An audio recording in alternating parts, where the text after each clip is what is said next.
Hey, what's up you guys? So today we're going to be opening some supply crates from Wintertodt. I'm going to be showing you guys what you can expect from doing Wintertodt. So what I did was I kept all my supply crates from level 50, which is when you can do Wintertodt, all the way up to 99. You guys will most likely be getting better loot than myself. As you can see, my stats sucks. And the loot is actually determined by your stats. So if you have better stats, then you'll get better loot. Alright, so on my main, I had to get 99 twice just to get the pet.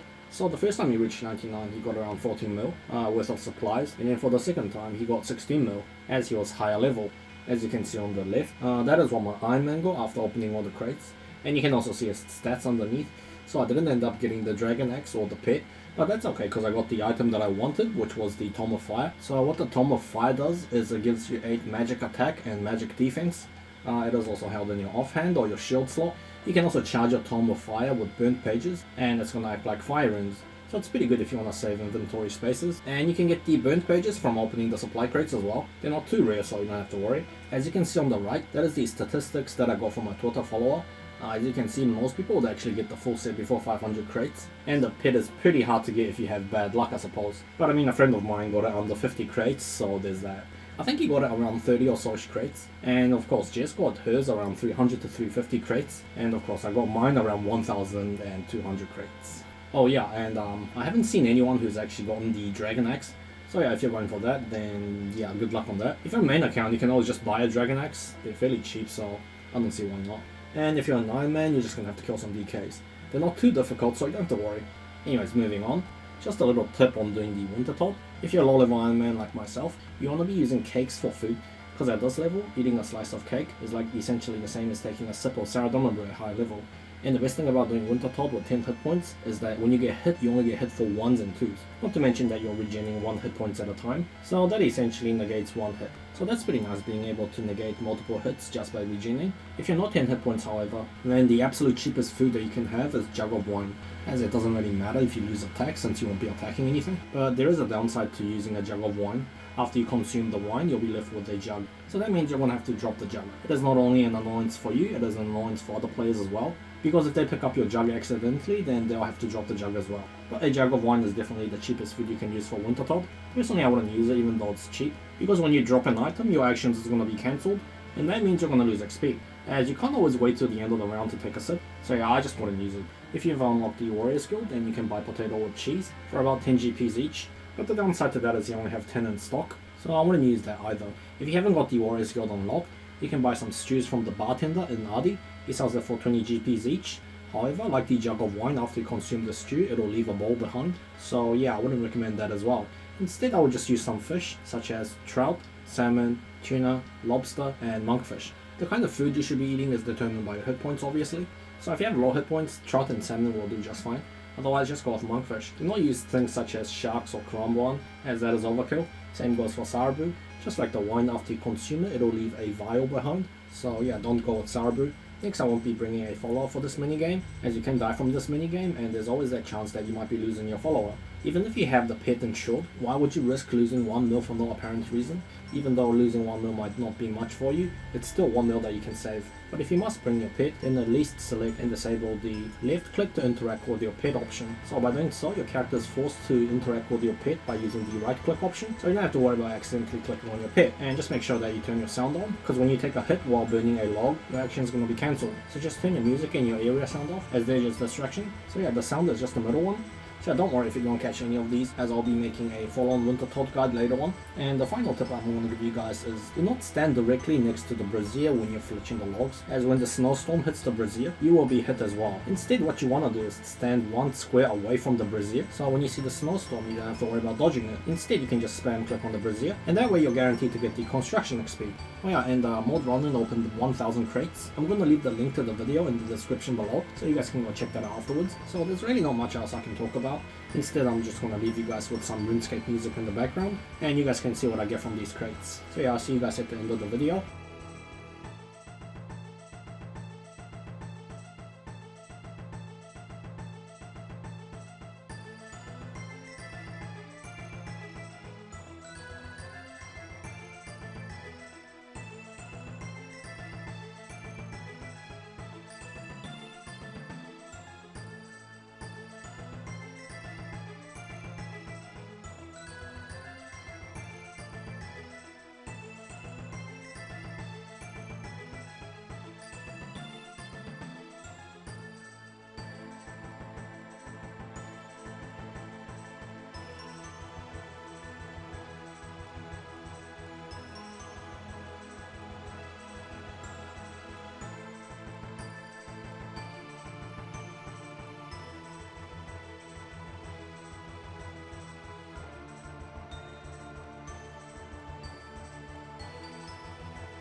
So yeah, that is the end of the video, guys. I hope this was informative. If you guys have enjoyed the video, be sure to give us a like, and don't forget to share this video with your friends. If you want more videos like these, be sure to subscribe. We make progress videos as well, so if you want to keep up to date with that, be sure to follow us on Twitter. If you're a escaper, we will follow you back. And if you haven't made it this far, let us know if you like potatoes. If you like potatoes, then let us know in the comment section below why you like it. If not, then I don't know, just put carrots or something. Anyways, have fun scaping, and I'll see you guys in the next video.